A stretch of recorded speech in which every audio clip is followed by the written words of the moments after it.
report released by the Obama administration warns that average wait times could increase by 30 to 50%. Peak wait times might grow to 4 hours or more, and the FAA may need to furlough nearly all of its 47,000 employees. But our next guest says this scenario is an exaggeration. Joining us now is the chairman of the House Committee on Transportation and Infrastructure, Pennsylvania Congressman Bill Schuster. Good morning, Congressman.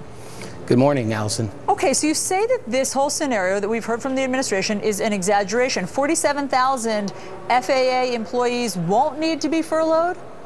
Absolutely. This is a false alarm. There's no financial background, no financial data to back this up. If you look at over the last decade, the FAA has, or the flights into the United States have gone down by 27%. The FAA's budget's gone up by 41%. There's plenty of money there. They need to sharpen their pencil.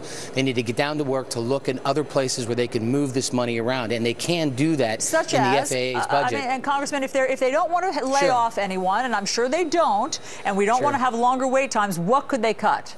Well, they have non-operational personnel accounts up to $2.7 billion. That's things like supplies and travel and conferences. They've had over the last 7 years, 18,000 of their employees have gone to conferences.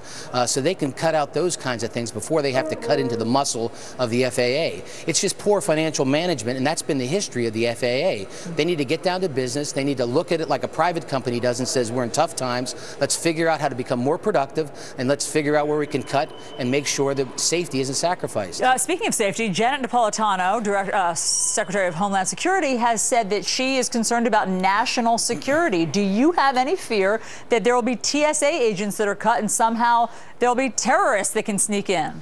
Once again, the TSA, you've seen flights, passengers level have been flat in this country, but yet the TSA workers have increased by 3,000 members. You've also got risk-based assessment and pre-screening that makes their job a little bit easier. So we have the people in place. I do not believe, properly managed, that we will not have any kind of problems with TSA or the FAA.